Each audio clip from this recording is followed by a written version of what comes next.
Bang Julio. Iya, thank you, semuanya. Bang. Oke. Silakan. Tadi juga Menyimak kita ada aja dulu Bang. janjian. Kita ada janjian dengan siapa namanya tuh? Siapa nama pendetanya tuh? Si Sarhapanim ya. Ya, Itu betul kata Gurunda.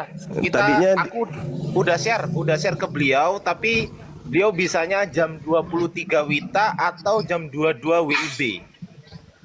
oke oke, nggak apa-apa. Beliau tadinya dari Yahudi, Yudaism ya. Eh, Kayaknya gitu Gurunda. Bagus lah. Terindikasi begitu kayaknya. Nah sekarang dia menyembah Kristus katanya. Bagus lah.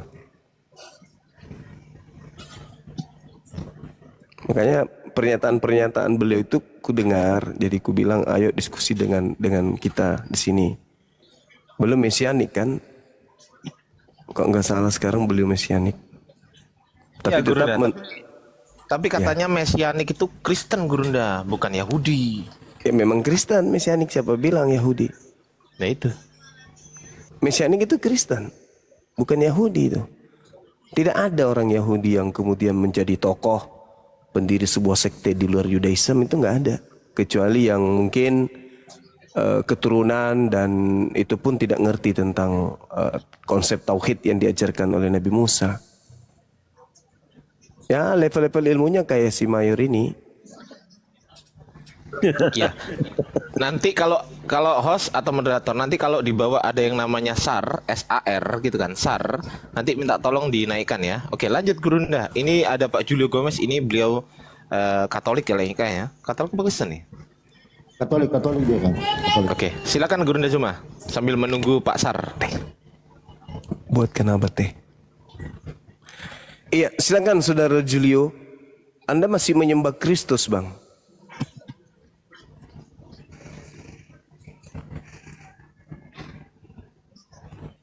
Halo, jaringanku kurang bagus Bang Juma. Jaringan Siap. saya di Pelan-pelan perbatasan aja, Bang. antara Timor Leste dengan Indonesia.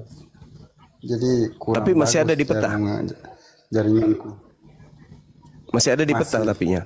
Masih, oh ya syukurlah. Masih. Oke, mungkin ada hal yang perlu kita diskusikan barangkali, Bang. Ya, saya bersyukur sekali ke hari ini bisa langsung ngobrol dengan Bang Juma. Karena selama ini hanya nonton saja, tidak pernah bergabung. Hari ini kayak spesial. Oh iya, Masya Allah. Karena saya salah satu fans Bang Juma. Syukurlah. Abang dari Katolik ya? Katolik apa Iya, Protestan? Katolik. Katolik. Oh iya. Katolik ini Katolik. Kristen yang paling senior. Kristen yang paling senior yang menjadi buah pertama dari pengajaran Paulus di luar ajaran Yudaism. Jadi ada kekuatan politik Kalau Bang di situ. Iya, silakan. Juma, kalau mengenai ilmu agama saya kurang mendalam Bang, jadi nggak begitu mengerti. Iya, tapi paling tidak setidak pahamnya kemudian abang ini tentang agama, tapi saudara juga termasuk salah satu manusia Kristen yang menghargai akal, betul? Nggak kayak Mayor ini udah nggak menganggap akal itu sesuatu yang penting. Kalau abang saya ini masih menghargai akal. Abang masih menghargai akal, masih. Kinerja akal, kebersamaan akal kita, kedudukan akal kita sebagai manusia. Abang masih menghargai itu? Atau sudah kayak Mayor juga nggak menghargai akal? Menghargai. Abang Palopo tahu saya. Saya sering Iya, gabung Masya dengan Allah. Bang Palopo. Iya, kalau Mayor ini akal itu sampah menurut dia. Nah sekarang percaya nggak Saudara Julio kalau saya mengatakan bahwa Tuhan itu satu, nggak dua apalagi tiga, nggak berbagi, Percaya. Tuhan itu tidak bersekutu, percaya ya? Iya, Oke. Tuhan percaya. Tuhan itu Iya. satu. Oke, kalau si Mayor ini Tuhan itu bisa sekampung, se-RT bisa. Nah, itu yang pertama. Yang kedua, percayakah saudara bahwa makhluk yang ada di langit dan di bumi itu bergantung kepada hakikat yang satu ini? Yang Tuhan tadi yang kita maksud. Siapapun dia, itu tergantung nasibnya, hidupnya, ya, harapannya, keselamatannya kepada satu hakikat yang Tuhan yang ahad yang kita maksud. Apakah Anda percaya? Ya. Iya, betul. Oke. Percaya. Hakikat ini karena dia hanya satu, tidak berbilang, tidak berbagi, maka otomatis dia tidak diperanakkan oleh Tuhan yang lebih senior, dan juga dia tidak memperanakkan Tuhan junior. Apakah akal Anda sampai ke sana, Bang? Tidak, Bang, tidak. Tapi setahu saya Tuhan itu hanya satu esa. Nah, kalau satu berarti dia yang esa. Kalau ya, satu, ya hanya satu. berarti dia tidak diperanakkan. Ya. Nah, dan dia juga tidak beranak berarti ya, karena dia cuma satu. Betul ya, sepakat kita situ ya. Ya. Dan terakhir, pencipta langit dan bumi yang menciptakan segala sesuatunya ini tidak setara dengan apapun. Tidak ada Tuhan yang setara dengan dirinya, apalagi makhluk. Akal Anda sampai enggak ke situ? Ah, betul sekali. Inilah yang menjadi inilah konsep utama di dalam Islam. Qul huwallahu ahad. Katakanlah Allah itu ahad. Allahus samad. Allah tempat meminta segala sesuatu, tempat bergantungnya segala sesuatu. Lam yalid wa lam yulad. Allah tidak beranak dan tidak pula diperanakkan. Walam yakul lahu kufuwan ahad. Dan Allah tidak ada satu apapun baik di langit maupun di bumi yang setara, apatah lagi kembar, apalagi sehakikat dengannya. Itulah Islam. Kalau si mayor ini beda, Bang. Beda. Anak Maria yang ketiduran, yang ketakutan, yang kelaparan, yang was-was, yang dibunuh, ditampar, ditonjok, dikutuk oleh mereka, itu setara dengan Tuhan katanya. Kalau si mayor, karena memang akal bagi dia itu tak ada gunanya. Kemudian si mayor ini juga, Bang, kebalik dia. Tuhan itu diperanakkan. Artinya kalau Tuhan itu diperanakkan berarti bersisilah. Berarti Tuhan juga bercucu. Tuhan punya sepupu, Tuhan punya opung, punya tulang, punya lai, punya ito. Itulah, itu si mayor, Bang. Karena akal sudah tidak berguna bagi dia. Akal itu hanya sampah. Lalu bagi mayor, Tuhan itu tergantung juga kepada manusia, tergantung kepada makhluk lain, tergantung kepada Tuhan yang lain. Itu si mayor, Bang. Karena otaknya sudah hancur, otaknya dia. Nah, Tuhan itu tidak satu. Kalau saudara mayor ini, Tuhan itu tidak satu. Tapi Tuhan itu bisa bermusyawarah, Tuhan itu bisa ngopi bareng, Tuhan itu bisa kemudian menerima perintah dan memberi perintah. Itu di mayor, Bang. Dia kocak memang orangnya. Memang gak cocok dia hidup di habitat kita. Cocoknya dia di Samudra Pasifik aja dia tinggal. Seperti itu, saudara Julio. Tapi biar ya, bagaimanapun, saudara mayor ini tetap saudara kita. Dia baik kok. Enggak pernah makan sabun mandi. Jarang dia makan garpu, telan garpu. Kejar tetangga pun sekali seminggu aja ya. Tapi kalau dia lagi sehat-sehat aja, dia tenang-tenang aja di rumah. Seperti malam ini dia agak sehat kelihatannya. Begitu saudara Julio. Oke, Bang Semua, host, izin Bang Ardi, izin host, disapa dulu. Pak Maju Lubis. Ya. Muslim, Kristen, Katolik, atau dan lain-lain? Protestan. Protestan, baik. Nah, ini yang protes Katolik ini yang ini protes ini. Aduh. Gimana Pak Maju Lubis malam ini mau ganti Tuhan atau bagaimana? Ya. Saya sebenarnya hanya menyimak saja, cuman ya coba-coba tadi rupanya dimasukkan, dinaikkan. Gak apa-apa Bang, kita diskusi-diskusi ringan aja. Dari prosetan ya, yang penting jangan prosotan. Iya. Kalau prosotan itu jatuh nanti.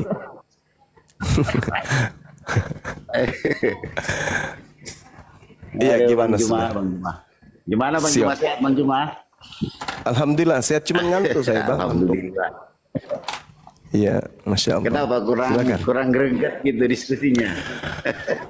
Bukan, baru nyampe Diskusinya dari kurang 12 jam perjalanan. Cuman terlanjur janjian sama seorang tadi dari Mesianik. Jadi mau tidak mau saya harus bertanggung jawabkan gitu abangku. Iya. Juga pelayanan ya, dalam rangka pelayanan juga harus konsisten ya Bang Juma ya. Iya betul. Iya. Kecarian banyak teman-teman Kadang-kadang kita, ini- utamanya janda-janda pirang yang cari kalau saya nggak nongol semalam aja. Baik dari Islam maupun dari Kristen, banyak yang cari. Tapi ngomong-ngomong nih mana nih Bang Major ini? Kok Kacau dia bang, kacau. Kacau saudara mayor kita nih. Tuhan dengan ilah dia nggak bisa bedakan, hanya gara-gara satu dua bahasa yang berbeda dikiranya berbeda juga dia. iya. Jadi Bang Major, Tuhan itu kalau menurut Bang Major tadi Tuhan apa? Tadi dia sampaikan gelar ya. Nggak tahu saya bang, lupa dia ngomong apa dia tadi barusan itu. Lupa dia.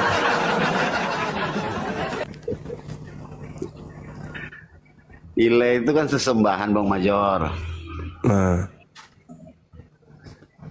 Artinya kalau dalam bahasa Arab dia Ilah. sesembahan. Ilah, namanya Allah gitu. Nah. Kalau di dalam Muslim, Islam gitu. Kalau di dalam Kristen nama dia Yesus gitu.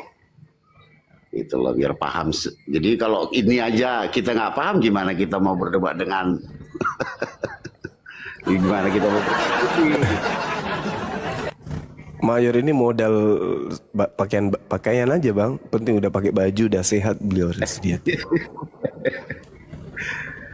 Jadi kalau saya Bang Juma, saya boleh sampaikan narasi saya sedikit Bang Juma ya. Silakan Boleh ya, bang, silakan. Juma, ya? Silakan. Nah, jadi saya memahami seperti ini Bang Juma. Siap. Kesesatan ini semua terjadi karena bapak-bapak gereja, ya. Iya. Jadi bapak-bapak gereja telah menyesatkan banyak bangsa ya, banyak manusia dengan konsep Tritunggal yang salah. Ya. Iya. Jadi lahirnya Islam, hadirnya Muhammad itu karena bapak gereja yang menyelewengkan. Allahumma shalli. Ya. Iya, lanjut. Gitu loh. Jadi kalau seandainya bapak gereja ini konsisten dengan ajaran Tuhan dari awal, Islam tidak akan pernah ada. Muhammad tidak akan pernah diutus. Iya. Tetapi Iya. karena bapak-bapak gereja ini sudah salah di dalam mengajarkan ini, ya bahkan di Kristen sendiri banyak denominasi kan muncul, ya. Saya juga berperang loh. Perang saya sama orang-orang yang memahami Tuhan itu ada tiga, yaitu Allah Bapa, Allah Anak dan Roh Kudus, karena konsep ini sangat keliru gitu. Iya. Sangat keliru. Jadi menurut saya yang bertanggung jawab atas kekeliruan ini ya bapak-bapak gereja Katolik yang pertama kali kan, Romawi, karena intervensi dari Romawi ke Kekaisaran Romawi, ya maka semuanya jadi sesat, salah semua. Jadi ini ketika Bang Juma membicarakan ini ke mereka, mereka tidak bisa terima gitu ya. Mereka tidak bisa terima dengan lapang dada, dengan hati yang benar ya, dengan pikiran yang lurus ya, tenang. Apa yang Bang Juma sampaikan sebenarnya bukan sesuatu yang salah menurut saya. Ya memang semuanya kesalahan ini dimulai dari gereja itu sendiri. Mati meja Pak. Bapak diserang nanti sama teman-teman Kristen kalau kayak Nggak gini. apa-apa. Saya siap kok Pak, Bang Juma. Bang Lubis nanti dituduh Islam nyamar nih, Kristen nyamar, ntar awasnya. Enggak. Enggak, memang ada sih dari teman kita yang masih akalnya masih sehat. Ada Bang. Ya salah satunya abang kita ini. Halo. Iya. Malam Bang Juma. Saya boleh tanya tanggapan Abang tentang ini. Tadi malam saya dengar ini tentang Yohanes 14 ayat 23 ini, Bang. Yohanes berapa? Coba Abang Yohanes berapa? Yohanes 14 ayat yang 23. Oke. Oke teman-teman mohon izin. Kalau kita berbicara mengenai Yohanes 14 Bang, itu nanti merujuk sampai Yohanes 26, data nomor 26-nya. Yohanes 14 nomor 23, jika seorang mengasihi aku, ia akan menuruti firmanku. Kan gitu, artinya firman di sini perkataan, konsep, kaidah pengajaran. Nah, apa yang menjadi pengajaran Yesus ketika datang di tengah-tengah Bani Israel? Ketika dituruti, maka orang itu masuk dalam kategori mengasihi Yesus. Dan Tuhan yang mengutus Yesus, Bapakku yang mengasihi dia, dan kami akan datang kepadanya dan diam bersama dengan dia. Coba saya terangkan ya dalam perspektif iman kami sebagai seorang Muslim. Suara dari mana ini? Suara dari mana ini Bang? Suara Julio ini. Iya, saya izin ya teman-teman Muslim. Jadi gini, ketika dikatakan barang siapa yang mengasihi aku dan Bapakku akan mengasihi dia, dan kami di sini artinya dua, bukan satu hakikat. Satu aku utusan, satu lagi adalah yang mengutusku. Maka aku akan datang bersama dengan Bapakku dan diam bersama dengan dia. Nah tuh. Lalu di mana Islam? Pada saat dalil ini kemudian muncul setelah Islam datang Al-Quran, setelah kami umat Islam memahami Al-Quran, Allah Subhanahu wa taala melalui Nabi Muhammad sallallahu alaihi wasallam menceritakan kepada Nabi Muhammad, waskur fil kitab Maryam izin tabasat min ahliha makanan syarqiyan. Wahai Nabiku Muhammad, ceritakanlah kepada kaummu, manusia yang ada setelahmu, yang ada di zamanmu, dan manusia yang ada setelahmu. Ceritakan kepada mereka tentang seorang manusia berjenis kelamin perempuan yang sangat mulia, dan dia adalah perempuan yang suci, yaitu Siti Maryam, bunda dari Nabiku Isa Al-Masih. Ketika kemudian dia mengasingkan diri dari keluarganya ke satu tempat di sebelah timur. Ceritakan kepada mereka. Jadi kesimpulan dari cerita yang didatangkan oleh Allah melalui perantaraan Nabi Muhammad SAW menghantarkan kami manusia Islam mempertuhankan Tuhan yang datang mengutus seorang nabi yang lahir tanpa ayah. Kami menyebutnya Isa, orang Kristen menyebutnya Yesus. Allah mengutus beliau dan kami mengimaninya sebagai rasul kepada Bani Israel. Maka kata Yesus kembali kepada Yohanes 14 nomor 24 tadi. Yohanes 14 nomor 24. Barang siapa mengasihi aku nomor 23, ia akan menuruti firmanku. Aku diutus kepada domba, hanya kepada domba yang sesat dari umat Israel. Kami percaya itu. Artinya kami mengasihi beliau. Menuruti firmanku, aku diutus hanya kepada domba yang sesat. Kami percaya. Kami meyakini itu. Dengan kata lain, kami mengasihi Yesus. Anda lihat, saya buat YouTube itu ternyata sudah 5 tahun per hari ini. Saya tadi ada pemberitahuan email. Ini 5 tahun saya bikin YouTube saya itu dibuatkan oleh Akhi Sugi, guru saya. Per hari ini itu sudah 5 tahun. Anda lihat ketika Anda membuka YouTube saya, I love Yesus. Bang Suma loh punya channel I love Yesus. Kalau orang Kristen mustahil bisa menulis di channelnya I love Nabi Muhammad. Itu mustahil. Tapi Bang Suma I love Yesus because sebab dia adalah seorang Muslim. Itu dalam YouTube saya tuh. Setiap buka YouTube saya pasti muncul itu nama Yesus. Barang siapa yang kemudian mengasihi aku, ia akan menuruti firmanku. Makanya umat Islam siang malam itu berusaha membela keyakinan dan ajaran Yesus yang ada dibawa oleh saudara-saudara Kristen. Kami mensucikan karena Al-Quran mengatakan orang yang mengikutimu wahai Nabi Isa akan mensucikan engkau dan aku akan membersihkan engkau dari orang-orang kafir. Nah, bagaimana cara Allah membersihkan Nabi Isa alaihissalam dari orang-orang kafir? Dengan cara mengutus kaumnya Nabi Muhammad agar mengajarkan kepada seluruh manusia bahwa oknum yang datang di tengah-tengah Bani Israel ini manusia suci yang tidak terkutuk, tidak ditampar, tidak ditonjok, tidak diludahi, tidak ditombak, tidak ditelanjangin, tidak digantung, dan tidak dibunuh.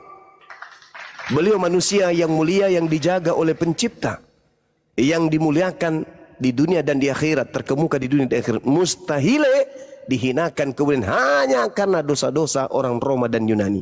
Oleh karena itulah kemudian ketika Anda bertanya kepada saya sebagai seorang Muslim, apa yang Anda pahami tentang Yohanes 14 nomor 23, jikalau seorang mengasihi aku, ia akan menuruti firmanku. Alhamdulillah kami umat Islam menuruti firman Yesus. Salah satunya adalah aku diutus hanya kepada domba yang hilang, yang sesat dari umat Israel.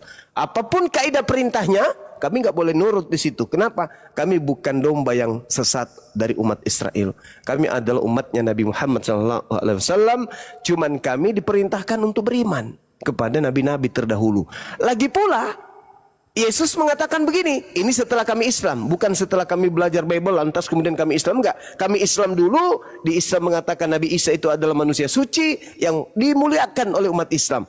Di dalam Yohanes 16 nomor 7 sampai nomor 15, Yesus mengatakan begini, apabila Roh Kudus itu datang, Roh kebenaran itu datang, penghibur itu datang, maka dia akan memuliakan aku.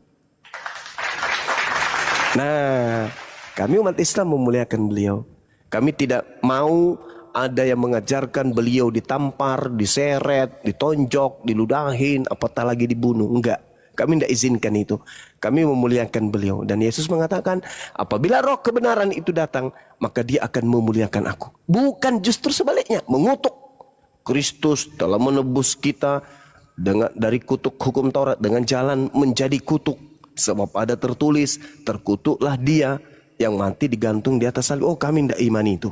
Kami tidak beriman. Mungkin Kristus yang kutuk ini bukan nabi yang datang di tengah Bani Israel yang lahir dalam keadaan suci.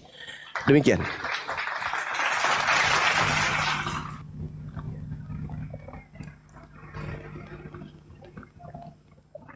Kenapa saya mengatakan mungkin Kristus lain, Bang?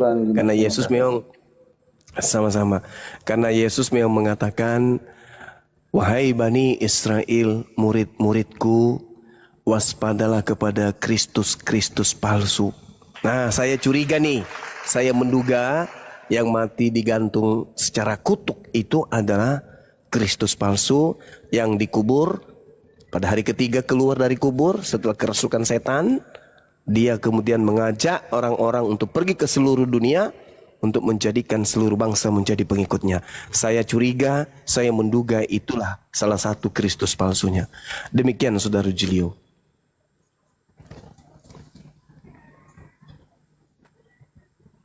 Silakan Bang Julio. Terima kasih, Ada lagi? terima kasih. Sama-sama, Bang. Halo? Iya. Halo Bang Julio. Sorry Bang, kalau saya Ya, rada-rada halo. ini ngantuk. Terima Ya, kasih, lanjut, Bang. silakan. Terima kasih Bang Ju. Sama-sama.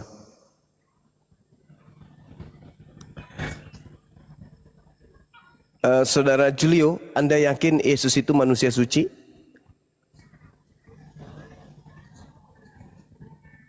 Yakin? Kalau dia Dan manusia tidak punya suci dosa. boleh nggak? Ya, boleh nggak dia dikutuk oleh Elohim? Ya?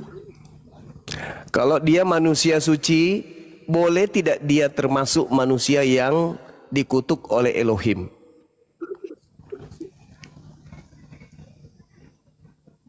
Tidak.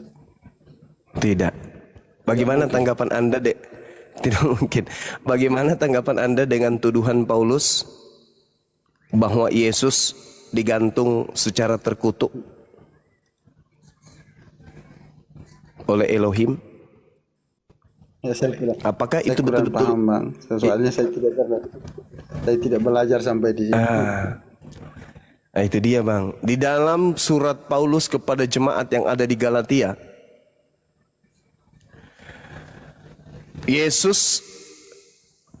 Paulus sedang terang-terangan memfitnah.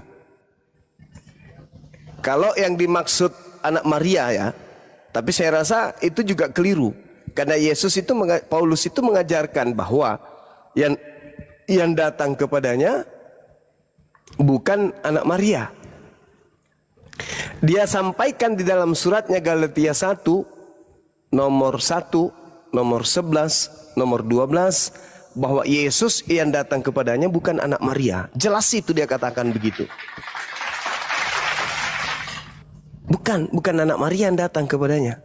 Karena kalau anak Maria itu adalah anak manusia. Yohanes 6 nomor 3, apa yang diperanakkan daging adalah daging.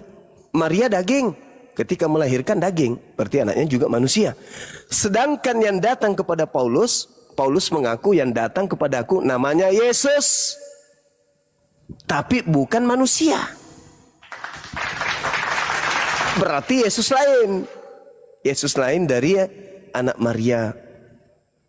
Ini yang saya curiga, ini pesan Yesusnya ini yang harus diwaspadai. Waspadalah kepada Kristus palsu, waspadalah kepada Yesus palsu. Itu Saudara Julio. Shalom. Ya, Salmon, silakan Bang. Shalom abang-abang. Ya, silakan. Ya, salon tuh udah tutup jam segini Bang. Kecuali mau bonding kumis mungkin bisa. Nah, kalau bahasa shalom dan salon itu indah didengar itu. Iya Bang, betul. Indah sekali. Iya, kalau salon itu untuk mempercantik diri umat. Kalau salom datang itu mempercantik. Kalau shalom itu mengingatkan kita untuk kebaikan. Anggaplah Bang begitu. Juma, saya boleh tanya sedikit lagi Bang Juma? Boleh. Berarti Yesus itu menurut umat Islam hanya utusannya? Yes, dia hanya utusan. Dan menurut Yesus, dia hanya utusan. Coba Anda lihat kesaksian Yesus. Siapa yang lebih tahu Yesus tentang Yesus? Tentu yang lebih tahu adalah dirinya sendiri. Siapa yang lebih tahu tentang Julio? Ya tentu adalah Bang Julio sendiri. Siapa Yesus menurut Yesus? Baca Yohanes 5 nomor 36. Ada kesaksianku yang lebih penting dari kesaksian Yohanes Pembaptis. Bahwa seluruh mukjizat yang aku lakukan, pekerjaan-pekerjaan yang aku lakukan, membangkitkan orang mati, membuat orang lumpuh kemudian melihat, orang buta berjalan, semuanya itu aku lakukan. Dan itu adalah pekerjaan yang kulakukan sekarang ini. Dan pekerjaan-pekerjaan kesaktianku itulah yang bersaksi bahwa Bapa yang telah mengutus aku. Berarti Yesus mempersaksikan dirinya adalah utusan Tuhan. Ada enggak yang bisa lebih benar kesaksiannya tentang Yesus daripada Yesus sendiri? Ada enggak Bang kira-kira? Oke Bang, itu aku terima Bang. Ini ada di Yohanes 14 ini, Yohanes 14 ayat 8 sama 9 ini. Coba Abang, ini baik. Kalau begitu ini ada kontradiksi. Kata Filipus kepadanya, Tuhan, tunjukkanlah Bapa itu kepada kami, itu sudah cukup bagi kami. Kata Yesus, telah sekian lama telah sekian lama engkau bersama-sama aku Filipus, namun engkau tidak mengenal aku. Barang siapa melihat aku, ia telah melihat Bapa. Bagaimana engkau berkata, tunjukkanlah Bapa itu kepada kami? Anda paham tidak maksudnya di sini? Ketika Yesus mengatakan, sudah lama loh kamu bersama aku Filipus. Tidak paham. Abang. Saya sederhanakan bahasa Pak Yesus. Sudah lama loh kamu bersama dengan aku. Aku sudah bilang, Bapa tidak bisa dilihat. Bapa tidak bisa didengar. Kamu mengenal aku, tetapi kamu tidak mengenal Bapa. Kamu melihat aku, tapi kau tidak melihat Bapa. Tapi kenapa kau minta tunjukkanlah Bapa itu? Tidak bisa kau lihat Bapa itu. Kalau kamu pingin kali lihat Bapa, lihat aku. Sebab aku tidak seorang diri. Coba Anda baca kemudian dalam Yohanes 8 tuh. Aku dan Bapa dua. Yohanes 8 nomor 15, 16, 17, 18. Endingnya di Yohanes 8 nomor 29. Apa kata Bapa? Apa kata Yesus? Bapa yang telah mengutus aku tidak membiarkan aku seorang diri. Dia senantiasa berkenan kepadaku. Sebab aku senantiasa melakukan apa yang berkenan dalam hatinya. Nah, kenapa Yesus mengatakan, kita sudah lama loh Filipus, kenapa engkau kemudian bertanya, tunjukkanlah Bapa itu kepadaku? Barang siapa yang melihat aku, dia melihat Bapa. Kenapa demikian? Karena Bapa itu tidak bisa dilihat. Tidak ada manusia yang bisa melihat Bapa. Maka kalau kamu mau melihat Bapa, cukup kamu lihat aku. Sebab aku berkata-kata bukan dari diriku sendiri. Yohanes 14 nomor 24. Firman yang keluar dari aku itu bukan dari aku, tapi dari Bapa yang telah mengutus aku. Pekerjaanku, Yohanes 4 nomor 34, adalah pekerjaan yang dimana aku melihat Bapa mengerjakan itu. Apa yang kulihat pada Bapa itu yang aku kerjakan. Jadi barang siapa melihat aku, sama seperti melihat Bapa. Karena aku melakukan sesuai dengan perintah Bapa. Sama ketika kemudian ada seorang utusan presiden diutus ke Cina. Orang Cina pada teriak, mana Pak Prabowo? Nah, tidak mungkin Pak Prabowo hadir seketika itu di situ. Maka utusan presiden berkata, barang siapa yang melihat aku, sama halnya melihat Pak Prabowo. Apa maksudnya? Sebab wakil ini datang untuk melakukan pekerjaan Pak Prabowo, untuk menyampaikan pesan-pesan Pak Prabowo. Bukan berarti utusan atau duta besar yang diutus oleh Pak Prabowo itu adalah Prabowo, bukan. Kalau Anda mengatakan barang siapa melihat aku sama melihat Bapa, berarti barang siapa yang membunuh aku sama membunuh Bapa. Lucu itu nanti. Barang siapa yang mengandung aku sama mengandung Bapa, lucu itu. Barang siapa yang menampar aku sama menampar Bapa, itu lucu itu. Jadi pemahaman yang benar adalah Yesus ini adalah utusan Tuhan. Barang siapa melihat dia, itu sama melihat Tuhan. Karena dia adalah wakil dan duta Tuhan. Makanya dia disebut manusia yang suci.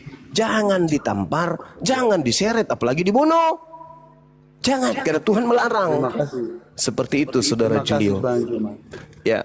Terima kasih Bang Juma telah memuliakan Yesus sebagai orang yang suci. Betul. Masya Saya Allah. juga mengakui itu. Ya, Masya Allah. Silakan Bang. Ya. Berarti secara jelasnya bahwa orang Islam itu memuliakan Yesus, ya? Yes, betul. Makanya kami tidak menerima, kami tidak terima kalau Yesus yang digantung dikutuk. Kami tidak terima itu. Itu bukan Yesus kami itu Kristus yang lain. Itu Kristus yang datang kepada Paulus itu berbeda dengan Yesus yang kami imani. Silakan Bang.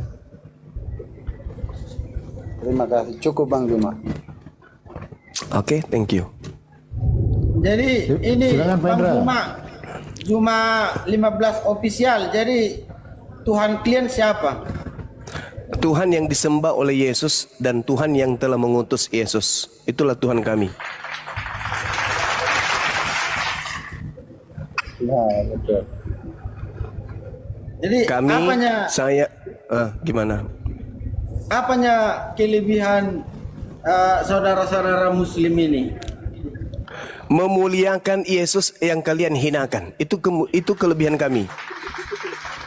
Kalian Yesus itu siapa? Emang siapa yang menghina? yang mati terkutuk di atas salib demi dosa kalian siapa? Tuhan kami. Nah, itu kalian menghinanya. Yesus itu turun dari surga ke bumi untuk menghapus dosa-dosa kita semua. Oh, salah ente. Tuhan tidak begitu. Tuhan menghapuskan dosa itu tidak dengan cara, coba Anda baca 2 Tawarik 7:14. Di situ dia katakan, jika umatku Bani Israel yang atasnya namaku disebut dan merendahkan diri dan berdoa mencari wajah Tuhan, dan berpaling dari jalan-jalan yang jahat, apa kata Tuhan di situ? Aku mendengarkan doa-doa mereka dari surga dan aku mengampuni dosa mereka juga dari langit. Ngapain dia turun ke bumi? Dia cukup mengatakan dosamu telah kuampuni. Habis. Selesai. Sedangkan orang-orang Yahudi, Bung, Anda lihat di dalam Imamat 1 nomor 2, diperintahkan oleh Tuhan bahwasanya ketika mereka ingin melakukan penebusan dosa, cukup menggunakan hewan ternak, kambing, domba, dan seterusnya. Dan orang Yahudi penebus dosanya itu kambing, penebus dosanya itu sapi, penebus dosanya itu adalah domba. Dan tidak ada satupun orang Yahudi menyembah korban. Tapi kalau Anda, korban Anda namanya Kristus, Anda sembah korban itu, kan lucu. Orang Yahudi mempersembahkan domba untuk menghapus dosa mereka. Keluaran 29 nomor 14, mereka membakar tai sapi untuk menghapus dosa mereka. Tapi mereka tidak menyembah tai sapi. Penyembah dewa Molok mempersembahkan anak manusia kepada dewa Molok. Tetapi penyembah dewa Molok tidak menyembah korban. Kristen mempersembahkan dalam kaidah imannya, yang mereka persembahkan untuk dosa mereka adalah Yesus Kristus. Mereka menerima salib sebagai lambang bahwa mereka telah mempersembahkan Yesus untuk dosa-dosa mereka. Naasnya adalah, kenapa si korban yang disembah? Kenapa tidak menyembah kepada dia yang menerima korban? Yesus berkorban kepada siapa? Kepada Bapa. Kenapa nggak nyembah Bapa aja? Kenapa korban? Kenapa tumbal yang Anda sembah? Karena di situ kelirunya. Dialah jalan kebenaran untuk ke surga. Salah ente. Adapun yang benar, saudara sabar. Adapun yang benar adalah Yesus itu memang betul. Yesus itu jalan. Yesus itu kebenaran. Yesus itu hidup. Tetapi bukan dengan cara menjadi korban. Yesus itu menjadi jalan kebenaran dan hidup dengan cara Anda harus menikah dengan orang Yahudi dulu supaya Anda menjadi orang yang asing yang hidup di tengah-tengah Bani Israel. Karena dengan begitu lalu Tuhan menjadikan Yesus sebagai nabi. Gitu, bukan malah jadikan dia sebagai tumbal. Karena dengan begitulah Tuhan itu rela mengorbankan hidupnya. Masa ada Tuhan rela, saudara? Masa ada Tuhan rela mati bunuh diri untuk ciptaannya? Gimana itu? Emang seperti kalian, makanya. Emang seperti kalian. Makanya saya tanya, apalah kelebihan Muslim itu? Memuliakan Yesus, itu kelebihan kami. Berarti dan kata Tuhan Yesus, berarti Tuhan kalian siapa? Tuhan yang disembah oleh Yesus. Baca Yesaya 5 nomor 16, Tuhan yang maha suci lagi maha tinggi. Kami menyebutnya Subhanahu wa ta'ala. Maha suci, maha tinggi. Yang kutanya tadi, apalah kelebihan Muslim itu? Ini ketiga kalinya saya jawab. Kelebihan Muslim daripada Kristen. Kristen menghina Yesus, kami Islam memuliakan Yesus. Itu kelebihan kami itu. Berarti Tuhan kalian Tuhan Yesus ya? Justru karena kami kemudian menyembah kepada Tuhannya Yesus, makanya kami tidak menyembah Yesus. Oke, jadi Nabi Muhammad, jadi Muhammad kalian sembah enggak? Tidak, beliau utusan Tuhan sama seperti Yesus. Bedanya, Yesus hanya untuk Bani Israel, Nabi Muhammad untuk seluruh manusia. Oke. Jadi apa kelebihannya Nabi Muhammad? Ini yang ketiga kalinya, yang keempat kalinya. Kelebihan Nabi Muhammad mengajarkan manusia untuk memuliakan Yesus. Beda dengan Paulus mengajarkan manusia untuk menghina Yesus. Dengan cara memuliakan beliau, membersihkan beliau dari orang-orang kafir seperti Anda. Oke. Jadi, apakah itu sudah benar yang Anda katakan itu? Yes, kata Yesus, Roh kebenaran akan datang memuliakan aku. Posisi itu ada pada kami. Sementara Anda tidak resmi jadi Kristen kalau tidak menghinakan Yesus. Wajib Yesus itu Anda hinakan dulu baru jadi Kristen. Makanya kenapa seperti itu, Bang? Saya jawab. Kenapa Kenapa yang kalian puja-puja itu bisa menikah beberapa kali, bahkan menghalalkan 3 pasal? Mulai. Lanjut. Nabi Muhammad sallallahu alaihi wasallam sebagai raja, sebagai pemimpin, selayaknya Nabi Daud, selayaknya Nabi Salomo. Daud Salomo itu istrinya ratusan. Nabi Muhammad datang membatasi itu, cukup 1. Oh, itu bukan sebagai pujaan loh. Kami pun bukan memuja Nabi Salomo. Makanya kami puja Tuhan Yesus itu karena dia benar-benar murni menolong umatnya. Tapi saudara, kalau tidak ada Salomo, tidak ada Daud, banyak istri, Anda tidak punya Yesus, Anda tidak punya Kristus. Kata siapa? Karena hasil poligami mereka lah kemudian ada Tuhan Yesusmu. Makanya kami sembah itu Tuhan Yesus, bukan Salomo. Nah sekarang kalau Daud ini, kalau Daud ini, kalau Daud ini cuma 1 istri, siapa yang melahirkan ibunya Yesus? Ayo. Sudah saya bilang tadi. Tuhan turun dari surga. Bagaimana Tuhan turun dari surga? Anda salah, saudara. Tuhan tidak turun dari surga. Yang turun dari langit itu malaikat datang kepada seorang perawan bernama Maria. Lalu Maria hamil. Lalu melahirkanlah Yesus. Kalian sembahlah Tuhan itu. Bilanglah sama netizen ini supaya bekerja, jangan hanya begitu-begitu saja. Anggap juga orang tua kalian itu sebagai Tuhan kalian. Terus? Itu. Orang tua itu bukan Tuhan, Bang. Orang tua itu dihormati. Muci-muci muslim-muslim. Kenapa begitu? Kalau di jalan itu, coba dari ujung Sumatera, Medan ke arah Pak sana, banyak sekali di jalan itu kasih terlalu jauh, Bang. Bang, terlalu jauh. Anda percaya Yesus itu jalan?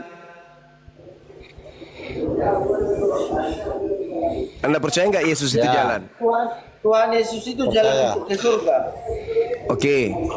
Ketika Yesus berjalan ke sinagoge, ke Mikdas, tempat ibadahnya orang-orang yang tidak makan babi, tempat ibadahnya orang yang bersunat, Anda ikut nggak dari belakang menuju jalan yang ditempuh oleh Yesus itu? Anda ikut nggak? Yesus setiap hari Sabat masuk ke sinagoge. Jalannya itu dari rumah, berjalan kaki dia atau naik keledai dia menuju kepada sinagoge, tempat suci. Baitullah namanya, Bait El atau Bait Eloah atau Mikdas. Begitu Yesus mau masuk, Yesus lepaskan sendal, sepatu, cuci tangan, cuci muka dan cuci kaki. Lalu masuk Yesus ke sana bersujud. Itu jalan yang ditunjukkan oleh Yesus. Apakah Anda ikut di belakangnya berjalan ke tempat itu? Tidak, paman, Anda salah jalan. Yesusnya menuju ke Mikdas, ente malah ke gereja, nggak nyambung. Yesus jalan menuju ke surga, betul.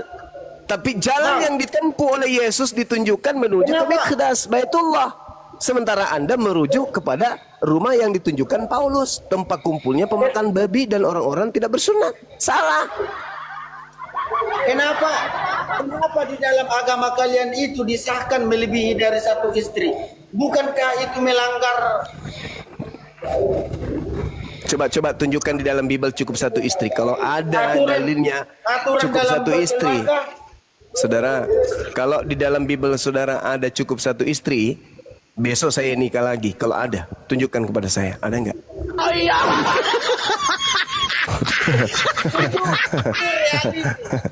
Mana? Reality apa reality? Abang ini. Coba tunjukkan di dalam Bible cukup 1 istri. Ada nggak? Kalau di Al-Quran ada cukup 1 istri. Ada perintahnya. Fawahidah. Jadi itu enggak, oke. Di Bible coba. Di Bible ada nggak cukup 1 istri? Jadi di Bible jalankan hanya 1 istri bagi Muslim. Yes, itu perintah. Oke, itu kalian jalankan enggak? Iya, kami jalankan. Iya. Oh. Kami jalankan. Berarti yang kita lihat di Indonesia ini cukup kalian itu hanya satu istri ya. Kenapa Habib kenapa Ustadz ada melakukan sampai 3 istri bahkan 5? Karena mereka bisa adil, kan ada syaratnya. Bisa dengan adil. begitu ya kalian puja-puja. Kenapa kalian? Ya, sekarang di agama Anda boleh nggak kemudian? Mulai. Di agama saudara boleh nggak? Warahmatullahi wabarakatuh. Waalaikumsalam warahmatullahi wabarakatuh. Di agama saudara boleh nggak lebih dari 1 istri? Tidak boleh. Mana dalil perintahnya jangan 2 istri atau 3 istri? Itu reality. Baca aja, itu tidak boleh. Nggak bisa Anda. Anda lucu ya. Di dalam Lukas 18, saudara, Lukas 18 nomor 29 nomor 30, Yesus mengajarkan lebih dari 1 miliar istri pun boleh. Lakukanlah yang terbaik buat keluarga kalian. Kan kalau dikasih dalil enggak percaya dia lebih percaya yang tidak berdalil. Kalau sudah menengah ke atas maunya pengen menikah kebanyakan ustaz begitu kok. Itu reality itu. Ya udahlah, terserah Anda lah, suka-suka Anda lah. Tapi yang kami tahu, sabar dulu. Ayat yang dia bilang itu begini, Bang Juma, ada ayat yang bunyinya seperti ini. Apa yang telah disatukan Tuhan tidak boleh. Oke. Kalau 1 laki-laki disatukan 100 perempuan, boleh nggak dipisahkan, Bang? Itu yang saya tidak tahu. Nah, iya makanya. Jadi orang pintar, orang cerdas, orang Islam itu tidak bisa dikibulin sama pendeta, sama gereja, nggak bisa. Apa yang dipersatukan Tuhan tidak bisa dipisahkan oleh manusia kecuali oleh maut. Betul. Tetapi kalau yang dipersatukan itu 1 laki-laki, 100 perempuan atau laki-laki disatukan dengan laki-laki, boleh nggak dipisahkan? Tidak boleh. Jadi kaum wanita, iya dong. kaum wanita setuju apa yang dipersatukan Tuhan tidak boleh dipisahkan. Nah makanya pendeta percaya diri mempersatukan laki sama laki. Kata pendeta, jangan kau pisahkan ya. Di mana pisahkan rame-rame antara Martin dengan Peter, jangan kau pisahkan ya biar bermadu kasih, kan gitu. Enggak, gini, di mana ada pernikahan rame-rame? Laki-laki satu, perempuannya ada banyak. Di Indonesia. Ya tanya aja di barat, jangan tanya di Indonesia. Aku mau nanggapi Juma dulu. Oke. Di Indonesia mungkin Anda dalam tidak suatu pernikahan ya diberkati satu laki-laki tapi 5 perempuannya ada nggak? Kalau di Indonesia saya belum pernah lihat, Bang. Ya, justru itu Bang Juma, makanya apa yang dikatakan Kristen Julio tadi, apa yang dipersatukan Tuhan, jadi yang persatukan hanya satu laki-laki perempuan. Sabar. Karena di Indonesia mayoritas Islam, mungkin kalian malu-malu kali. Tapi kalau di luar negeri, Bang, jangankan 1 laki-laki 3 perempuan, 1 laki-laki dengan 1 laki-laki pun bisa di agama kalian. Ya kenapa? Jadi itu belum pernah dengar beritanya yang di Turki, laki-laki sama laki-laki. Ya itu di luar kan? Mungkin ya, iya sama, jadi nggak bisa kita gara-gara ada tidak bisa, tidak bisa, saudara, tidak bisa. Karena di dalam kitab Anda, dengar, di dalam kitab saudara dikatakan apa? 1 Yohanes 2 nomor 1. Anak-anakku yang terkasih, jangan engkau berdosa. Tetapi jika engkau berdosa, ada Yesus yang mendamaikan dosa kita. Bahkan bukan hanya dosa kita, bahkan dosa dunia. Ayo, mau takut apa lagi kalian? Dosa apa lagi yang kalian takutkan kalau sudah ada jaminan kayak begitu? Iya, karena dosa itu penghalang hubungan antara manusia dengan Tuhan. Itu yang ada Yesus. Dosa itu ada Yesus penghalang duri dalam ada daging. Yesus sebagai pendamai. Jadi tidak ada yang kalian takutkan. Dosa apa yang kalian takutkan? Sedangkan Yesus ada sebagai pendamai, sebagai penghapus dosa kalian. Coba. Yesus itu jaminan keselamatan untuk kekekalan, Juma. Ya, justru karena itu, karena kalian dijamin selamat, maka dosa apapun bisa kalian lakukan. Bukan seperti itu konsepnya. Dalilnya jelas. Dalil. Saudaraku, ada dalil. Saya tidak bicara muluk-muluk. 1 Yohanes 2 nomor 1, saya baca ya. Anak-anakku, hal-hal ini kutuliskan kepadamu supaya kamu jangan berbuat dosa. Namun jika seorang di antaramu berbuat dosa, kita mempunyai seorang pengantara para bapa, yaitu Yesus Kristus yang adil. Nah, pak. Oke. Yesus dulu berkata bahwa dia adalah kebangkitan dan hidup. Tidak seru. Ya, justru karena itulah kalian bangga melakukan segala kemaksiatan. Ada Tuhan kalian yang rela mati. Ada Tuhan kalian. Ada Tuhan kalian yang rela mati untuk dosa-dosa kalian. Makanya kalian berani melakukan dosa apapun itu. Oke, saya cabut kalau di mute ya. Mau kemana cabut? Nggak mampu Siapa yang tukang bolos ini? Tukang bolos di sekolah lagi. Nggak ada yang mute, lari dia ke gambar. Lari. Muridnya Edis berarti, muridnya Edis. Mute sendiri, ngaku sendiri, lari sendiri. Tuh malah asah. Ya. Sebenarnya gini Bang Suma, bukan tidak boleh menikah. Takut sama istri itu aja sebenarnya, takut sama istri. Oh iya.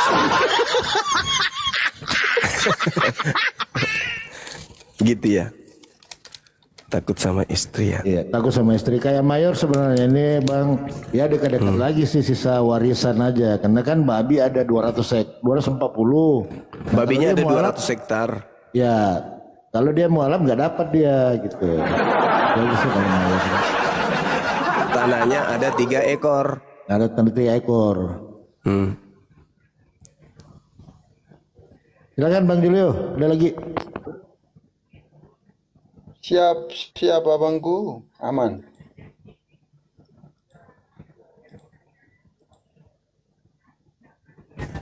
Nyimak aja. Ya, silakan 25 menit lagi saudara kita, siapa namanya? Sarhapani akan hadir ya.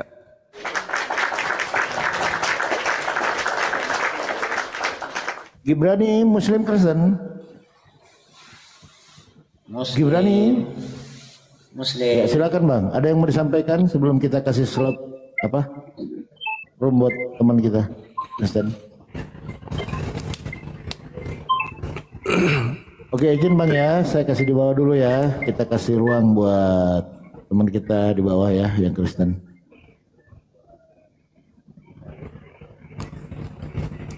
Terima kasih teman-teman yang ada di YouTube. Anda luar biasa ya. Ada beberapa teman kita yang ada di YouTube ini memang luar biasa. Dan juga channel-channel YouTube yang berafiliasi dengan Bang Suma juga saya ucapkan banyak terima kasih. Sudah mendukung kita semuanya.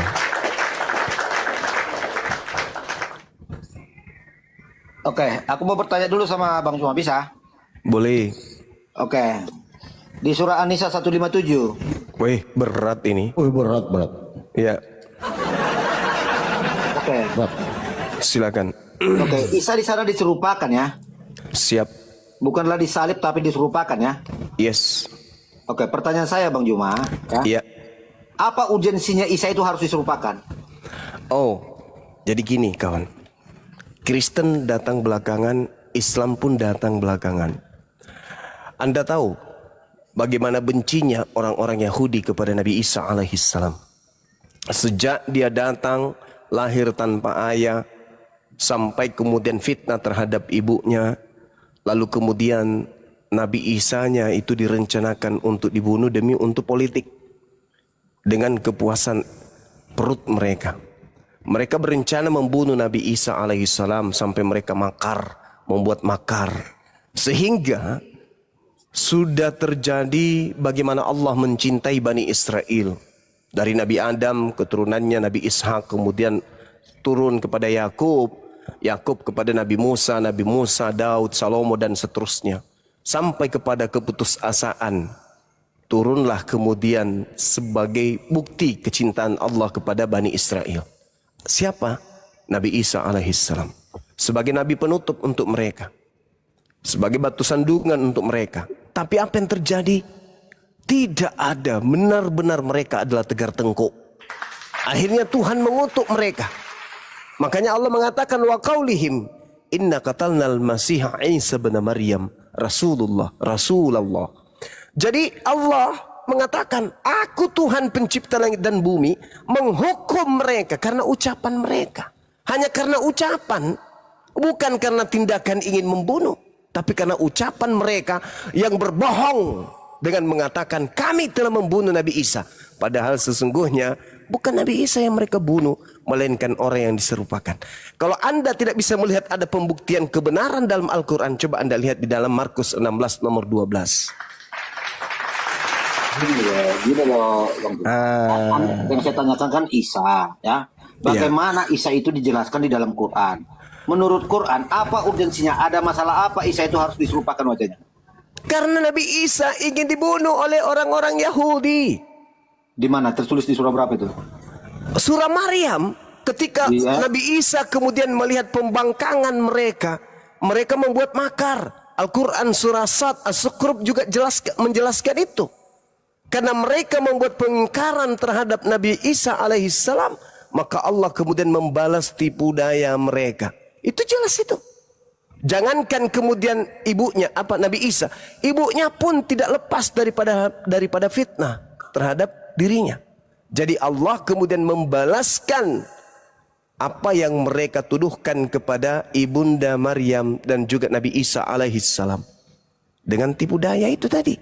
Mereka membuat tipu daya, kemudian Allah membalas tipu daya mereka. Dan Allah mengatakan, Allah adalah sebaik-baiknya pembalas kejahatan. Itu jelas itu. Nah, apakah Anda ingin ingkar terhadap kebenaran Al-Quran? Nabi Yesus Anda itu ditolak oleh Bani Israel. Bagaimana mereka membuat tipu muslihat. Bagaimana mereka kemudian membuat rencana-rencana kesaksian-kesaksian palsu. Apakah Anda menolak semua itu? Tidak kan? Berarti dengan demikian Anda mengiyakan Al-Quran. Wa makaru wa makarallah wallahu khairul makirin. Maka Allah kemudian menyelamatkan Nabi Isa alaihissalam.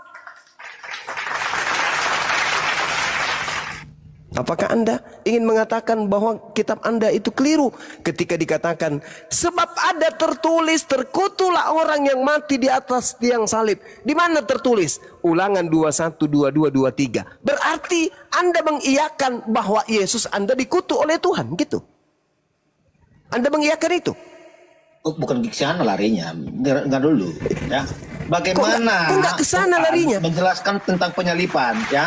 Bukanlah disalib, tapi diserupakan. Berarti di sana ada penyalipan. Yang saya maksud di situ bagaimana Quran menjelaskan bahwa Isa itu diserupakan wajahnya karena ada masalah apa? Urgensinya apa? Karena orang-orang Yahudi ingkar terhadap kenabian Nabi Isa alaihissalam. Itu yang terjadi. Itu yang terjadi kemudian. Gini loh Bang Juma, kalau di dalam kekristenan kan ya memahami Yesus itu, karena Yesus itu mengatakan diri ini kan anak Allah, makanya imam-imam besar Yahudi tidak terima, katanya dia menghujat, makanya dia difitnah. Dia melaporkan kepada tentara Romawi, kepada Kaisar Romawi. Anda gagal memahami. Sekarang saya tanya gini, waktu Isa itu diserupakan wajar, urgensinya apa? Ada masalah apa dia? Kan sudah kubilang tadi, ingkar terhadap kenabian Nabi Isa alaihissalam. Beberapa kali ente ini. Lucu ente ini. Anda gini loh. Harusnya Anda kalau saya tanya tentang Isa, harusnya Anda bertanggung jawab secara Quran. Loh, kan saya sudah menjawab tadi. Wa makaru wa makarallah wallahu khairul makirin. Kan jelas sekali itu. Di surah berapa itu? As-Sukruf. Juga ada dalam Al-Quran surah Sad. As-Sukruf berapa? Ada yang ingat nggak?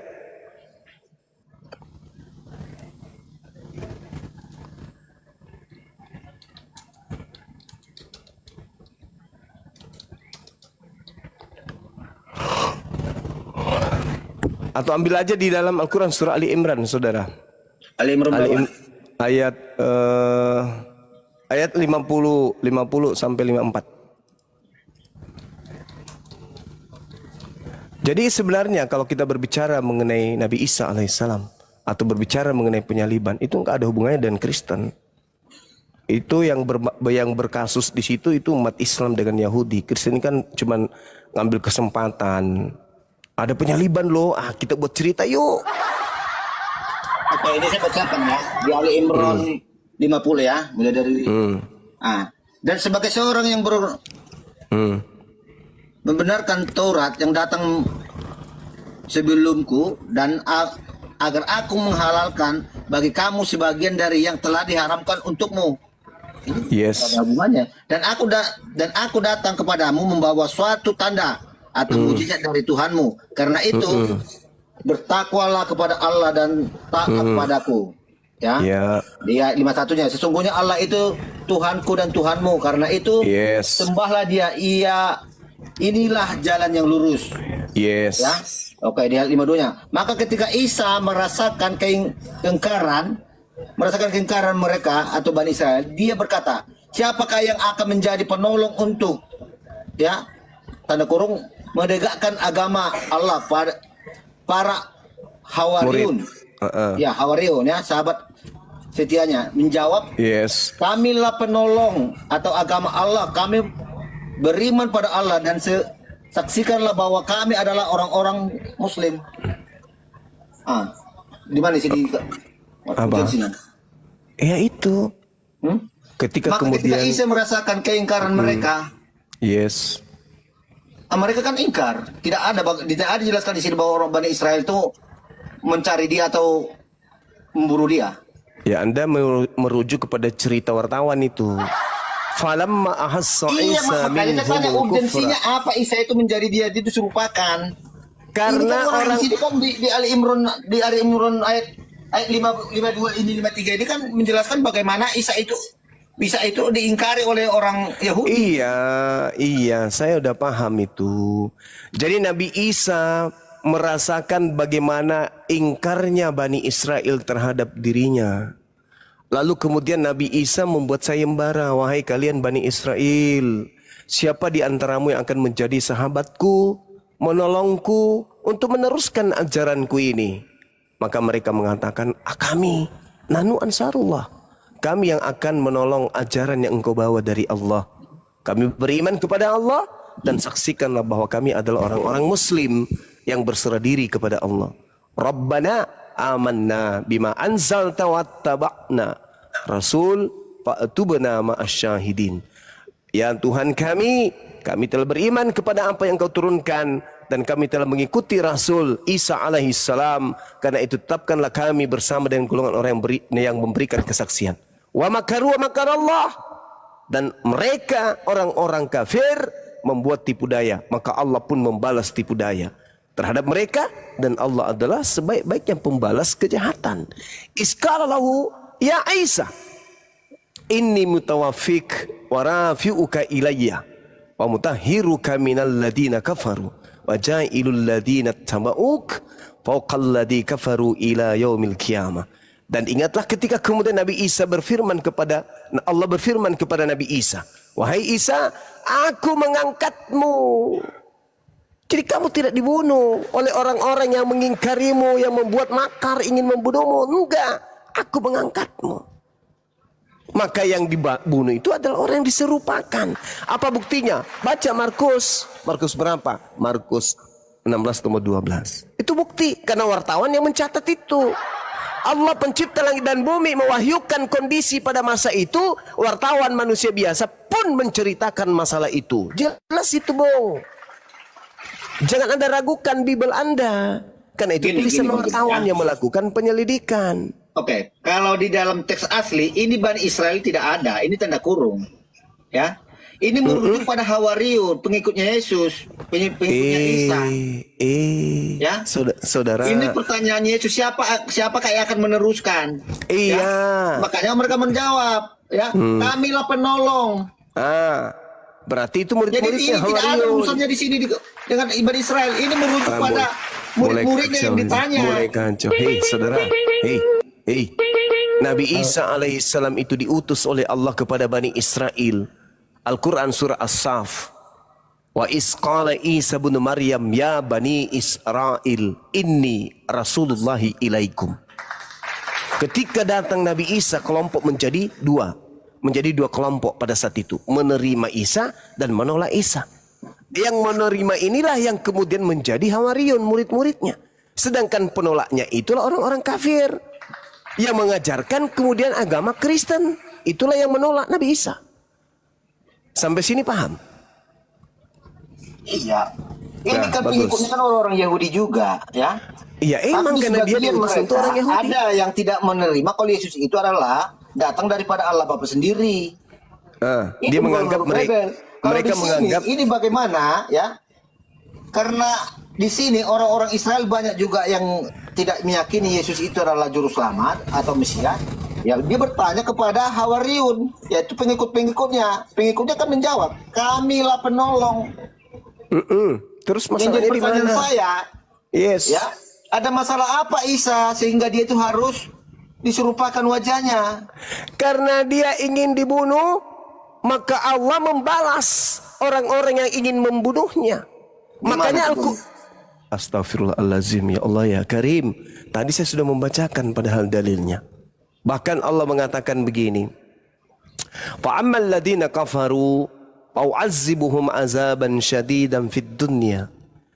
Maka karena mereka kafir terhadap Nabiku Isa alaihissalam, maka aku azab mereka dengan azab yang sangat keras di dunia dan di akhirat.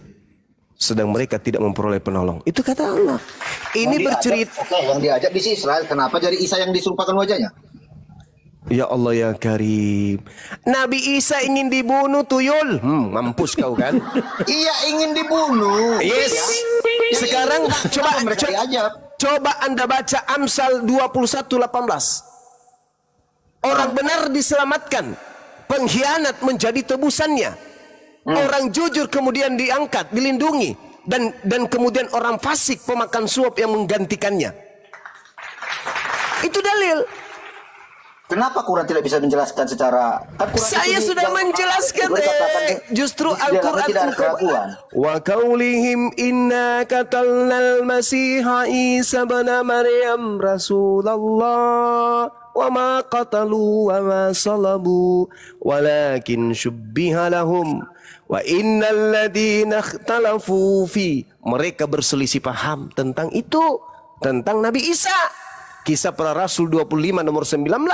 Mereka berselisih paham tentang seseorang yang bernama Yesus. Ada yang berkata di antara mereka Yesus sudah mati. Tapi Paulus pendiri Kristen berkata Yesus masih hidup.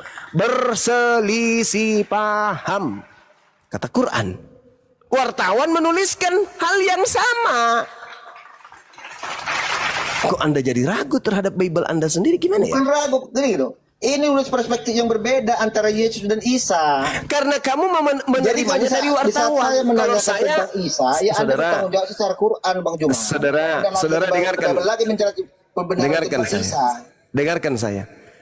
Bible datang disebarkan ke seluruh dunia untuk supaya orang percaya bahwa yang disalib itu adalah manusia mulia yang diutus oleh Tuhan kepada Bani Israel. Al-Quran kemudian memiliki misi yang berbeda. Apa misi Al-Quran? Menolak pemberitaan Bible yang mengatakan bahwa yang dibunuh di salib itu adalah utusan Tuhan pencipta langit dan bumi. Jadi jangan Anda mau persamakan. Tidak akan pernah sama itu. Iya, sumbernya dari mana Anda bisa mau menyimpulkan seperti bahwa itu yang dibunuh itu adalah orang lain? Saya sederhanakan di dalam kisah Galatia 3 nomor 13. Bukan gitu diskusi Bang Juma. Inilah makanya saya bingung diskusinya. Di saat kami bertanya tentang iman, ya, kami mengambil pertanyakan tentang Quran. Kenapa selalu Anda lari-lari ke kitab lain, ke kitab orang Kristen untuk mengambil kebenarannya? Saya maksud, ya, Isa itu kan dijelaskan di dalam Quran. Ya. Allahu Akbar, Masya Allah. Peringatan untuk mayor ya, sekali lagi diturunkan ya. Surat kabar yang datang, dengar, surat kabar yang datang dari barat melakukan fitnah terhadap Nabi kami Isa alaihissalam. Iya, rujukan dari narasi Anda tadi. Al-Quran saya datang. Jawabkan secara Quran, di mana tertulis kalau Isa digantikan dengan murid-muridnya. Allahu Akbar. Tidak ada diceritakan diganti oleh murid-muridnya. Al-Quran. Tadi narasi Anda kan gitu. Ya, Al-Quran saya mengatakan bahwa Nabi Isa alaihissalam itu tidak dibunuh, melainkan yang dibunuh itu adalah orang yang diserupakan bagi mereka. Itu Al-Quran saya. Oke, diserupakan itu apa yang diserupakan? Nabi Isanya, kucur. Iya, diserupakan apa? Kupingnya, matanya, apa yang diserupakan? Nabi Isa diajarkan oleh orang-orang kafir. Mati. Oke, diserupakan secara utuh manusianya. Oke, siapa itu manusia yang diserupakan itu? Di Al-Quran mengatakan diserupakan bagi mereka, bukan bagi kami umat Islam. Kenapa kau tanya ke kami? Bagi mereka. Bagi mereka. Kan clear, di iman kalian mengatakan Isa itu diserupakan, bukan Isa. Karena muncul kemudian kelompok-kelompok kafir laknat dari barat mengajarkan Nabi kami itu yang disalib. Maka Al-Quran membantah itu. Bukan Nabi Isa yang disalib, tapi orang lain. Secara sejarah historisnya, Yesus itu disalib. Oke. Setelah dia berketujuh, ada lagi kita menjelaskan bahwa ada namanya Isa yang katanya juga Yesus. Ya, diserupakan wajahnya, diterangkan ke langit. Baik, sekarang saya ingin tanya sama saudara, Yesus itu manusia suci nggak? Kenapa lari ke sana? Jelaskan dulu Isa ini siapa? Yesus itu manusia suci nggak? Enggak, dengar gue, Isa ini siapa? Yesus itu manusia suci nggak? Kutanya dulu samamu, Yesus itu manusia suci nggak?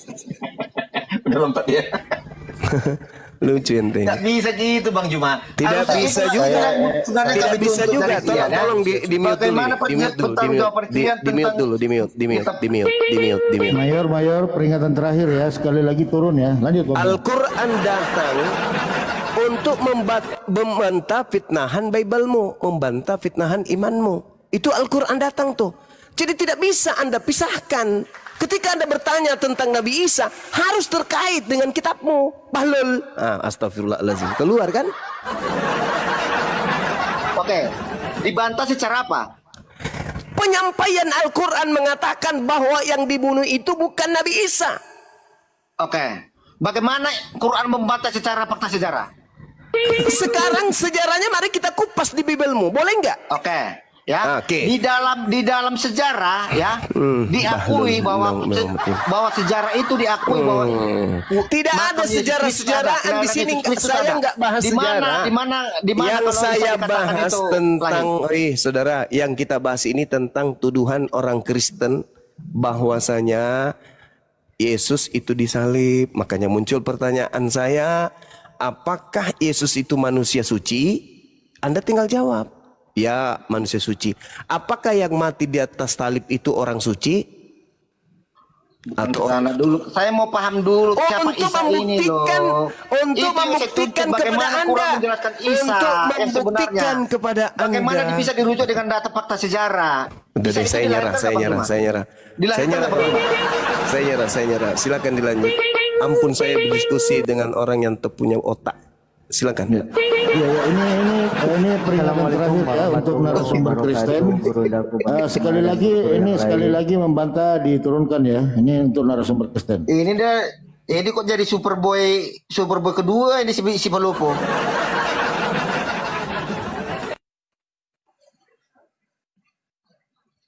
Gara-gara terakhir debatnya Bang Juma sama si Bombo kemarin, si Superboy ganti jadi si super tontong dia. Superpel.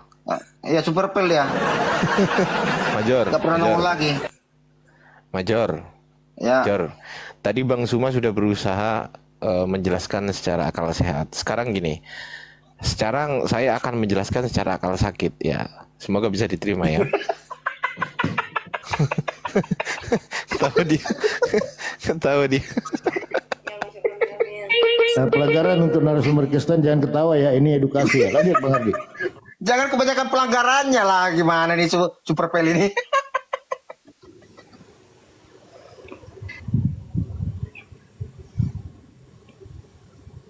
Jadi gini ya, saya gini loh. Tadi gini, saya bisa bantah itu tentang kenapa Yesus itu disalib menurut orang Yahudi, bahwa katanya Yesus mengaku anak Allah. Betul ya?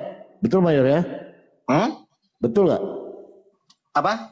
Tentang tuduhan kepada Yesus bahwa dia mengaku anak Allah. Makanya orang Yahudi pada saat itu merasa Yesus ini menghujat Allah, betul?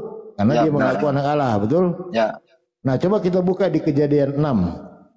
Di Kejadian 6 nomor 1 di situ dikatakan, ketika manusia itu mulai bertambah banyak jumlahnya di muka bumi, dan bagi mereka lahir anak-anak perempuan, maka anak-anak Allah melihat bahwa anak-anak perempuan manusia itu cantik-cantik, lalu mereka mengambil istri dari antara perempuan-perempuan itu, siapa yang disukai mereka. Di ayat kedua ini siapa yang dimaksud ini anak-anak Allah ini? Ya semua umat manusia anak Allah karena datang daripada Allah. Nah, itu jawabannya berarti Yesus itu mengaku anak Allah, nggak ada masalah. Karena semua manusia yang baik-baik, yang cantik-cantik, yang ganteng disebut anak-anak. Gini. Iya, salah dia Karena orang-orang Yahudi di sana, karena mereka terlalu tinggi rasa kepentingan mereka tentang keimanan mereka. Mereka merasa paling benar, paling suci, paling mulia dari segalanya. Makanya di saat ada orang menyinggung tentang Allah mereka, sesembahan mereka, gampang tersulut. Dengan cara-cara apapun, dengan cara-cara ada istiadat pun orang mau disalahkan, dikaitkan dengan hukum Taurat. Itu kan yang disampaikan Yesus tentang cuci tangan. Oke, jadi tuduhan orang Yahudi kepada Yesus apa? Ya, karena apakah kamu anak Allah? Iya. Seperti yang aku katakan kan dikatakan. Apa masalahnya? Waalaikumsalam. Karena Yesus mengaku anak Allah. Hah? Sabar, karena mengaku anak Allah, betul? Ya iya. Nah, kenapa Karena di Yesus Kejadian mengaku anak 6 Allah, ini? didengar oleh Sabar para imam dulu. besar Yahudi. Sabar dulu. Kenapa di Kejadian 6 ini banyak anak Allah?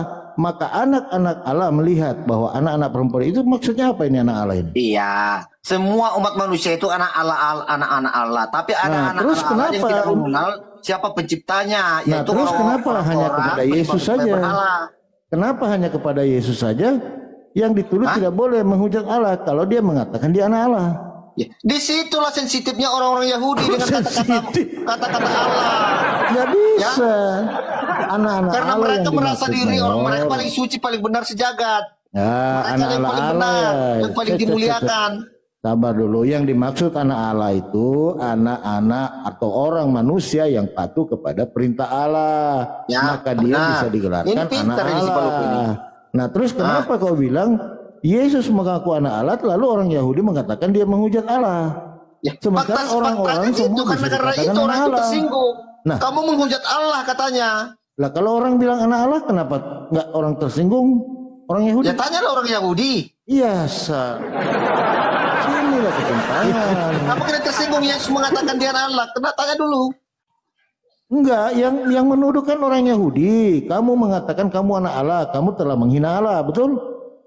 Iya. Terus? Kenapa harus tersinggung mereka? Karena Yesus mengatakan dia anak Allah. Karena kenapa? Setiap orang-orang percaya itu yang sudah percaya kepada sesembahannya Abraham, Ishak, dan Yakub itu anak-anak Allah semua. Lah terus kenapa orang Yahudi marah kalau Yesus mengaku anak Allah? Makanya tanya si Billy dulu, aku pun bingung. Aku mau tanya sama si Billy itu. Bingung. Itu salah itu tuduhanmu. Kalau mereka tidak tersinggung Bang Palopo, tidak ada penyalipan, tapi itulah bentuk kuasa dan segala kehendak Allah Bapa sendiri ya, semuanya harus tergenapi. Apa dasarmu mengatakan bahwa apa salah Yesus ketika dia mengatakan saya anak Allah? Sementara tanya si Billy dulu, aku nggak tahu juga kenapa dia marah. Bukan itu, mereka tidak memahami itu. Gimana ceritanya? Dia nggak memahami Bible loh, lain itu. Jangan tanya Billy lah. Kan gini, apa kronologinya kenapa sampai orang Yahudi ya tidak terima dengan kehadiran Yesus Kristus? Karena Yesus Kristus yang mengajarkan ya yang agak berbeda tentang keyahudian. Dia mengaku dirinya ada anak Allah.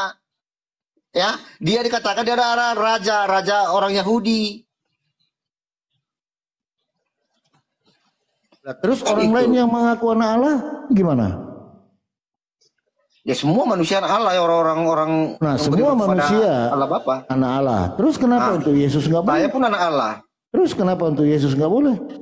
Ya makanya kita tanya dulu orang Yahudi kenapa orang ini. Ya kalian lah yang ditanya, bukan Yahudi, karena kalian memahami. Aku rasa orang itu habis mabuk kecubung orang itu, jadi gampang sensitif orang itu, apapun yang ngomongin salah. Yang menceritakan itu kan kitabmu, Biblos ya, yang iya. menceritakan. Kan data sejarahnya jelas, story-nya ada. Bagaimana Yesus itu ya, dia itu dikatakan bersalah karena dia itu mengaku dirinya anak Allah. Nah, apa salahnya dia mengaku anak Allah? Dia itu difitnah menjadi dia mengatakan dia diakui mengaku-ngaku dia adalah raja orang Yahudi. Enggak, makanya orang-orang Romawi, tentara Kaisar Romawi tidak terima bagaimana di tengah-tengah orangnya ada raja. Padahal kami yang berkuasa, makanya orang itu gampang terhasut. Bukan itu, Mayor. Kenapa untuk Yesus dia tidak boleh mengaku anak Allah, sementara orang-orang boleh mengaku saya anak Allah, termasuk kamu juga. Kenapa untuk Yesus nggak boleh? Ya makanya itu ada apa orang Yahudi ini? Kenapa orang itu zaman Yesus itu gampang sekali, ibaratnya sensitif orang itu dengan kata-kata Allah itu. Bukan, itu kan diceritakan di Bibelmu, nggak tanya ke Yahudi. Ini kan dia ceritakan di Bibel. Ya, di Perjanjian Baru yang menceritakan bahwa Yesus itu karena mengaku anak Allah makanya dia dimusuhi orang Yahudi, kan begitu. Ini kan Perjanjian Baru yang menceritakan. Nah, pertanyaan saya, kenapa orang lain yang bisa mengaku anak Allah tidak ada masalah, termasuk kamu? Kenapa untuk Yesus nggak boleh dia mengaku anak Allah? Sebenarnya bukan hanya dari situ aja, Bang Polopo, karena pengajaran Yesus itu contohnya melakukan mujizat di hari Sabat. Itu bagian-bagian dari pelanggaran daripada ada istiadat orang itu. Jadi mereka itu mencari celah bagaimana Yesus itu bisa disudutkan gitu, bahwa dia itu bersalah gitu di mata orang gitu loh, untuk menjadikan Yesus itu suatu hal yang ibaratnya tidak benar dengan pengajarannya. Itu tujuan mereka. Nah, berarti benarlah kata Al-Quran, nyambung dengan Bang Suma tadi. Maka Allah menyelamatkannya dari fitnahan-fitnahan, hujatan-hujatan yang tidak betul kepada Yesus. Benar kata Al-Quran.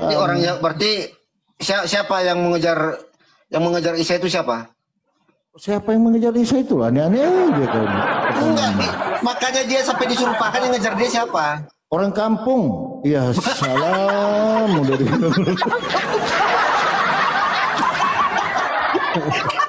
Masya Allah, Mayor. Lanjut.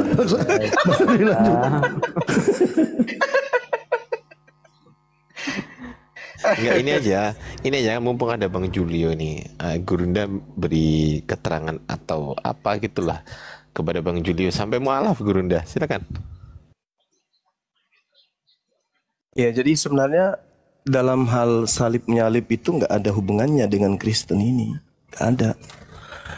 Hanya saja karena Allah sudah menghukum orang-orang Yahudi Bani Israel karena ucapan mereka, kemudian maka Allah memberikan azab kepada mereka. Azab yang pedih dan azab yang sangat keras di muka bumi ini. Apa itu? Berkat mereka kemudian separuh dari penduduk bumi mempertuhankan sosok pengganti Nabi Isa alaihissalam yang mati terkutuk di atas salib. Nah ini, siapa mereka ini? Korban dari penyesatan Kristus palsu yang datang.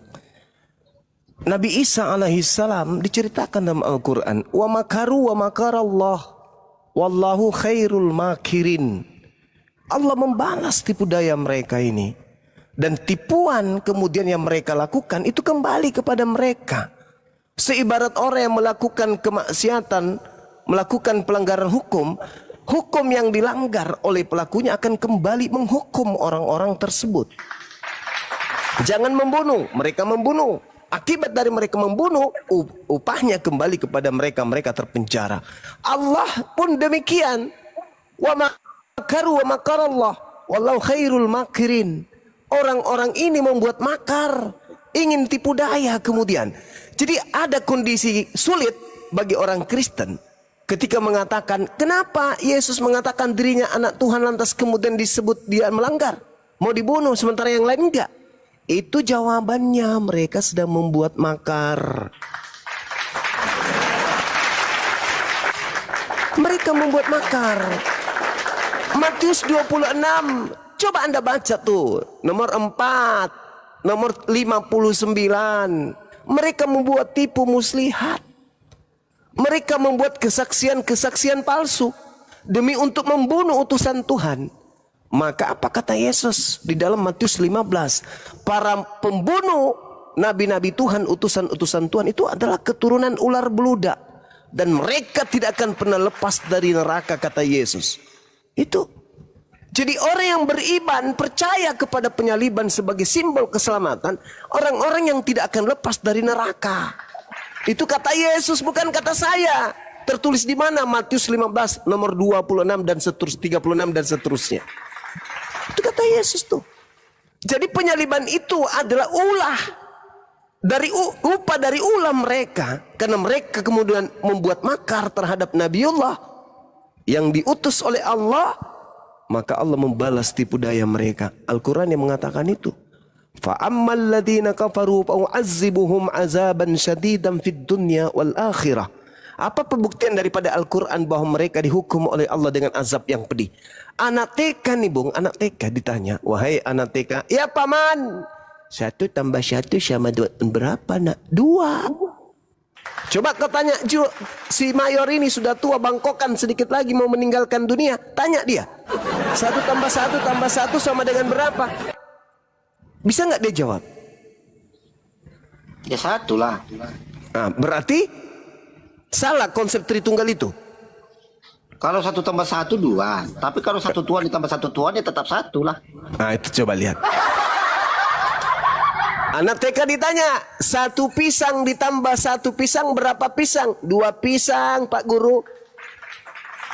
Mayor ditanya, 1 Tuhan ditambah 1 Tuhan, Tuhan yang 1 ditambah Tuhan yang 1 berapa Tuhan? 1. Kan sama-sama Tuhan. Nah itu dia makanya. Tadi sama-sama pisang. Tadi anak TK, pisang yang 1 dengan pisang yang 1 ditambah ada berapa pisang nak? 2. Pintar dia. Kenapa orang Kristen itu tidak pintar dalam hal ini? Karena Allah mengatakan fa'ambal ladzina kafaru fa'azibuhum azaban syadidan fid dunya wal akhirah. Silakan angkat bicara yang barusan. Mari, kasih meja paling tinggi. Saudara Jundio, silakan turun bawah, silakan naik. Silakan mari kita diskusi.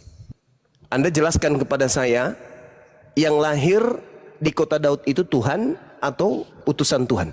Silakan. Kok kamu datang-datang langsung bertanya? Nah, karena Anda mengatai saya tadi barusan. Anda memaki saya. Terlalu banyak penghujatan. Anda bukan beragama Kristen kok Anda selalu ngobrol tentang Bible. Lah karena Al-Quran saya menjelaskan Bible itu adalah karangan. Ayat-ayat dalam pemikiran Anda sendiri. Ya karena penulisnya juga cuma menafsirkan, bukan wahyu dari Tuhan. Bukan wahyu gimana? Emang Quran siapa yang nulis? Jangan lari ke Al-Quran dulu. Ke Bible Anda dulu. Kenapa Anda boleh lari ke Quran? Oh, karena Al-Quran itu Anda tidak akan paham. Karena Bible lebih dulu datang. Ternyata kelihatan pintar di banyak hadapan orang bodoh. Oke, baik. Sekarang coba Anda terangkan kepada saya yang lahir di kota. Coba saya tanya ke kamu jawab dulu. Memang Quran siapa yang nulis? Sahabat Rasulullah. Kok kamu nanya terus? Sahabat Rasulullah, husu Al-Quran bin Arba'ah. Nah, sahabat Rasulullah siapa? Manusia apa setan? Said manusia. Apa beda sama Bible? Bible itu tidak ada validasi dari Yesus. Validasi gimana? Apakah Anda akan membatalkan secara logika? Jangan bahasa dunia tahu Yesus itu ada. Kasihan kalau Anda hanya membawa data-data seperti itu. Kasihan, pakai logika. Yesusnya yang harus berbicara. Agama ini semuanya nggak ada logikanya, bro. Nggak bisa dicerna oleh logika, oleh itu nalar. Agama Anda, itu agama Anda karena memang tidak masuk akal. Sekarang saya tanya, belah bulan logika nggak? Belah bulan logika. Kalau yang melakukan itu pencipta langit dan bumi, pasti bisa. Muhammad pencipta langit dan bumi. Melalui utusannya pasti bisa. Pasti bisa gimana? Sekarang saya tanya, secara logika, kamu tahu arti logika nggak? Secara logika, nalar kamu, pemikiran manusia yang terbatas. Ngerti, paham, saya paham. Jangan berbicara, masa kamu mau membantah keilahian yang tidak terbatas? Apa yang ilahi di Yesus? Hukumnya. Apa yang ilahi di Yesus? Tunjukkan. Tunjukkan satu aja. Cukup saya yang tahu. Saya mau jelaskan satu ke kamu satu aja. Kamu satu aja yang ilahi di Yesus. Karena kamu udah terlanjur benci. Enggak. Anda mencari kesalahan Bible, bukan mencari kebenarannya. Itu susah. Tinggal Anda sebutkan satu sisi keilahian Yesus. Kalau ada, saya berhenti untuk membahas Kristen. Silakan tunjukkan ke saya. Banyak. Ngapain saya tunjukkan ke kamu bukan Kristen? Nggak bisa kamu tunjukkan karena memang nggak ada. Bukan nggak bisa, Suma. Tinggal kau saya mau tunjukkan saja. Kamu nggak bisa menerima pasti ada bantahan karena kamu mencari kesalahan Bible. Terima bukan tidak terima, yang penting kau sebut sisi keilahian yang ada nggak? Contoh satu, dia di dalam aku di dalam dia. Apa itu? Onde-onde maksudnya? Onde-onde. Kelapa merah di dalam. Kamu aja kan nggak ngerti. Dibungkus sama tepung gitu. Kamu di dalam aku di dalam aku. Karena apa? Kamu mencari kesalahan Bible, Suma. Yang saya minta sisi keilahian, Cak Kangkung. Sisi keilahian udah saya jawab. Contoh dia bisa menyamakan dirinya dengan Allah. Apa sisi keilahiannya apa? Nah, tadi kan saya udah bilang dia menyamakan dirinya dengan Allah. Di mana? Ketika dia berkata seperti itu, dia sebagai manusia atau sebagai kucing? Sebagai manusia. Sebagai manusia. Yang saya minta sebagai keilahiannya mana? Ayo. Keilahiannya mana? Silakan. Saya mau nanya. Secara keilahiannya itu, dia kan sudah bilang, aku di dalam dia dan dia di dalam aku. Pada saat dia bicara seperti itu, dia manusia atau bukan? Manusia. Ya, mana sisi keilahiannya? Saya minta sisi keilahian, jangan manusianya, Paman. Kamu ini pinter banget ternyata kamu. Sisi keilahian. Saya baru sadar. Ternyata saya minta sisi keilahian. Saya minta sisi kalian, saudara. Kalau manusia gini, diam. Pantasan kamu nggak bisa lawan. Saudara, kalau ada manusia berkata, akulah Tuhan, tidak ada Tuhan selain aku. Dia Tuhan nggak? Kalau manusia, kalau Tuhan jadi manusia wajar, tapi kalau manusia jadi Tuhan itu nggak wajar, bro. Saya ulang lagi.